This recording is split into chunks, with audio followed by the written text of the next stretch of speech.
This video outlines the incomes and outcomes in regards to the production elements we considered during the creation and development of our asset. Reference to the creative decisions made along with the coding used to create the asset shall be explored, highlighting important features used throughout. Our idea focuses on a virtual monster game where the user is made to take care of the monster by controlling its movements towards ongoing dropping food. Inspiration from our project was gathered by looking at existing forms, such as a current game, available to this demographic. One key example that we found particularly helpful was an application named Poe, a food game which allows the user to feed the character below.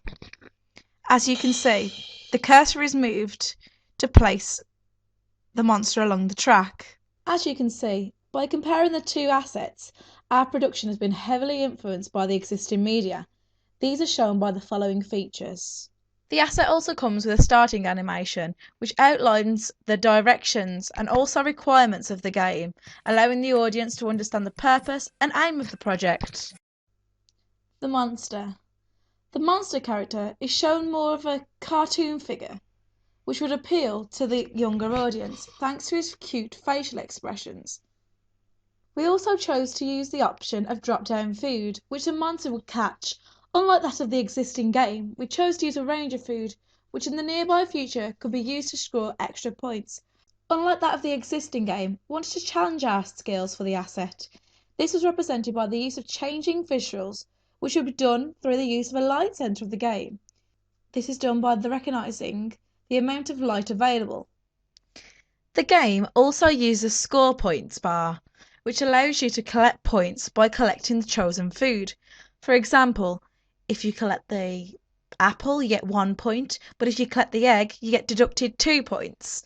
When a point is given, for example, when an item is collected by the monster, the bar flashes green, allowing the audience to take indication they have gained another point. We shall now explain the features of the game along with the coding required to function them. We've already spoken about the different functions the asset holds, so let's explore into the coding. For example, to make sure that everything has a purpose, we have clearly labelled each individual asset upon our production.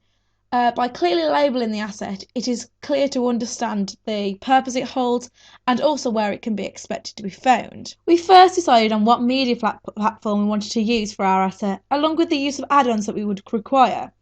We decided on Arduino, as this is commonly used within the game industry.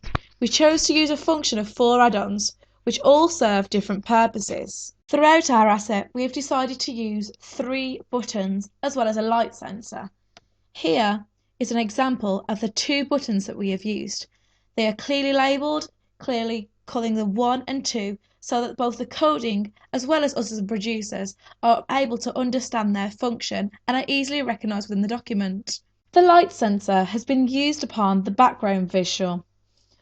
For example, if light is shown to the light sensor, the day production will be shown as the background image, whereas if the light sensor is covered, meaning it is dark, the nighttime visual shall appear. 2 of the buttons are used to control the monster, directing him from left to right. The user is able to select the left or right button to move the monster in the direction they choose. As you can see here, the asset follows a numerical coding function of positive and negative numericals, which is represented as left to right.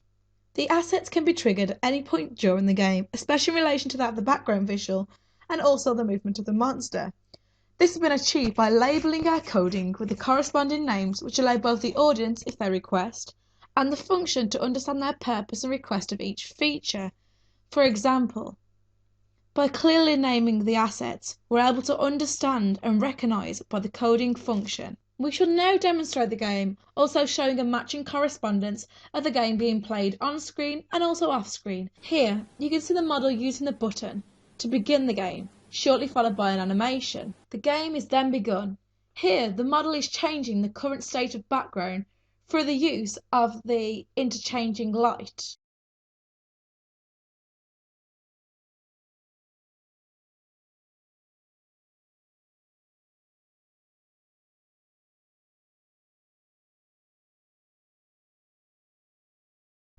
Who is the asset aimed at?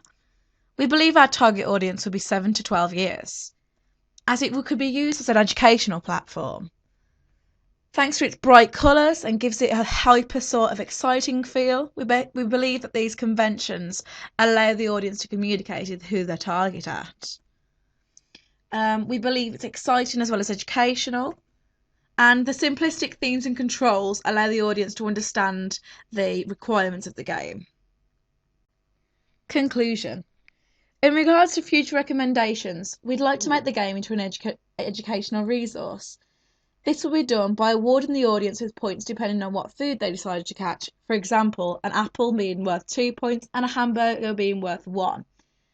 We believe our final asset was a success, although there is room for improvement. We believe we've created a professional quality and suits its audience very well, thanks to the conventions we've used. At the beginning of the project, we created objectives which are all completed, and we're happy with our final outcome. Although there is room for improvement, for example, some of the graphics and also the coding issues. Thank you for watching, and we hope that you enjoyed our video as well as Asset.